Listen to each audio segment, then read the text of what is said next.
Hello and welcome, I'm Raziel, and so yesterday was Horus Heresy Thursday, and they announced the fire support and remote control bombs for the Solar Auxilia.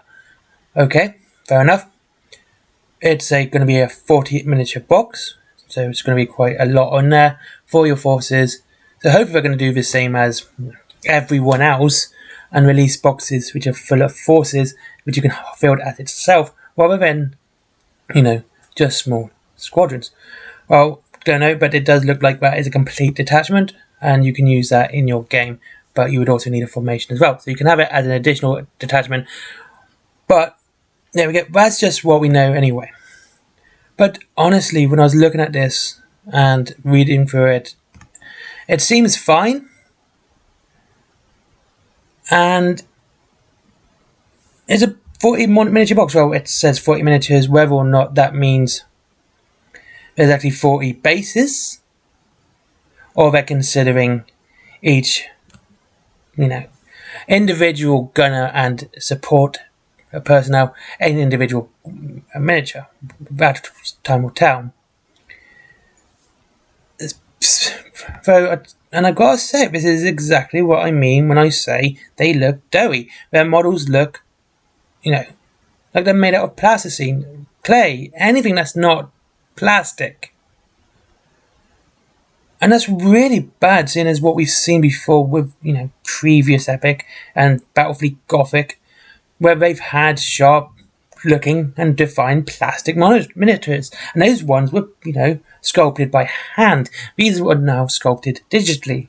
So there's less excuse for these to be this way. Honestly, I was looking at these today and I was half expecting Wallace and Gromit to have some sort of grand adventure using these. And that's it. This is what I mean. They look like they're made out of something that's not plastic. And I've got to say, the paint job on them is actually appalling as well. These are professional. Can't wait to actually see some actual professional painters paint these, because these just look appalling. Yes, they are smaller, but go and look at some of the fantastic range of dystopian wars, which is a smaller scale, and see the detail people put on that, and how crisp and clear those paint schemes are compared to this. And the same with the fact is, I can say that because it is the truth. A smaller range, and yet it's crisper in this, and this just looks absolutely horrendous. And the fact that this is meant to be a new game busting, and it's going to be, well selling, it just looks so. It doesn't look great. Honestly, I don't like the look of this. Solar Auxilia. I'm not a big fan of the Solar Auxilia. I'm more a fan of the Space Marines. I'm not going to deny that. But looking at this, I'm not that interested. And I've already seen what Warpath's going to be bringing out with their Strider and how good that looked compared to detail-wise. And that didn't look like it was made out of plasticine. Again, not a digital make. That is, and apparently, not as well made as what Games Workshop can do. But, they seem to have a massive disadvantage on GW, still producing better models and better paint schemes. This is just awful. That is like, why would they even put that out as something that they want to sell? And that's for Solar Auxilia. I mean, it looks like it's going to be a box where, it's going to be a full detachment, so you can build it on top of a formation. Though, remember, for every 1,500 points, you need a second formation. So if you're running a 3,000 point army, that needs to be 2 formations. So you're going to need more than one of these boxes to make a playable army.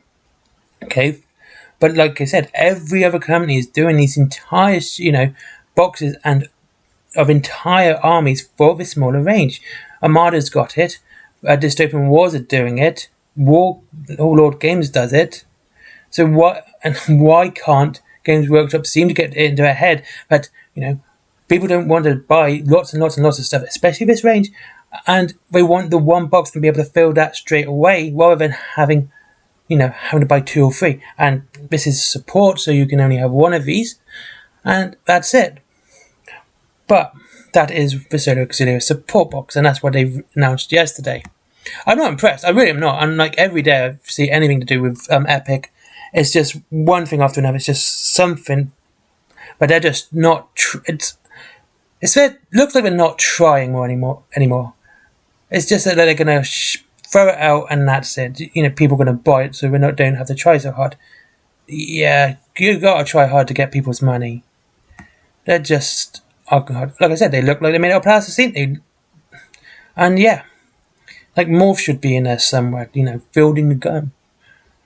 Not some, sort of auxiliary guardsman, a soldier, or anything in the 31st millennium. Once again, it is Horus Heresy and not 40k, because God forbid they actually, expand it out of that.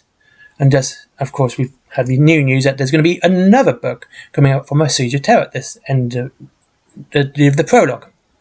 Yeah, honestly, I'm just not going to buy it now at this point, because if you can't finish a series, then what's the point of buying it anymore? It's just getting to a point of ridiculous of, well, we just got to keep throwing this book out and throwing out more and more and more, and never actually coming to a conclusion. Either make it a setting or make it a story. Don't make it both. If you make it both, you're going to just end up ruining one or the other. Settings are fine. It means you can tell lots of stories within that period. Having a story is fine. It means you can have a beginning, middle, and end. People can tell their story, right? But, that's it. And of course, the other bit of news is that it's been delayed. While we had initially hoped to release Legions Imperialis in August, this month, the release date now will be a little later in the year. Don't worry, you'll be commanding a tiny legion of troops, no I won't, to victories very soon. So it's delayed. Now, my question is this: why is it delayed? Right? There's been no real announcement on why, but yeah, it's delayed. Why they're delayed, no one knows. But here's the thing: the Lion is still out of stock, and that's been out over a month, so that's not been replaced. Their stock, just replacing stock in GW in general is atrocious. So we could easily point this to a very poor organisation of Games Workshop, because that's just the way it is. And it's disgusting, honestly. And I know they just had their quarterly summit meetings of shareholder meeting, and profits are up. Yeah, profits are up, but sales are down. Okay, it's 0.2%, but sales are going down, which is never a good sign. Doesn't matter who you are. And if they have to keep charging more just so, maintain profits. But anyway, so yes, it's been delayed. It's going to be out later this year, but why and how and when, no one knows. But my conspiracy theorist brain here says this. Day before this was announced delayed, Warpath dropped their rules. Mantic makes better rules. It is very simple. It is not been to, hard to comprehend that Games Workshop rules aren't the best. And they're not. Mantics are far better, War Cradles are far better, and what I've seen of Warlord also are far more fun. Okay? This is just a conspiracy theory, so you can take this with a pinch of salt. So the day after those rules drop, Games Workshop delays their version of Warpath, their smaller scale game. Now my brain would go straight to, they read the rules and they know how bad theirs are. They're just changing their rules just fit this new one. So they would have a better set of rules when Epic drops, on par with Mantic. Well, they'll be on par, to be honest with you, but slightly better than what it is. That's just what my brain went to, and that's just all it is. So maybe they did delay it because they're rewriting rules because they've seen better now. Well, I hope anyway, because that's how competition works, and that's how capitalism works. Someone produces something better, then that gets sales more. Yeah. Anyway, thank you very much for watching. I hope you all have a good day, and I hope to see you soon. Links to Wayland Games down below if you want to save your money on Warhammer and every other one, like Armada. Honestly, go in. I would right now, if you are in any way, shape or form getting disenfranchised with the way Games Workshop are working, I would try someone else. There are many companies out there, and you're going to save money, you're going to play a better game. Just go with them instead. I mean, Malif is going to be quite good if you like competition, if you like a competitive game. World Exodus is fantastic for small skirmish games. And I tell you what, I still love Firefight and Kings of War for my big scale games. They're just so much fun to play. And the better models look great too. Or Night Stalkers. I'm going to start a Night Stalkers army. Oh, that's going to be so cool for Kings of War. Anyway, there you go. So yeah, Wayland Games down below if you want to save money. There is my comics and my merchandise, cups, t-shirts, etc, etc. You know, what everyone else sells, I got as well. And of course there is Patreon and Forbidden Planet. For Planet as well. For Patreon as well, but of course always make sure you get yourself something nice rather than just giving me money. I'd always prefer that. Anyway, bye bye. See you soon. Bye bye.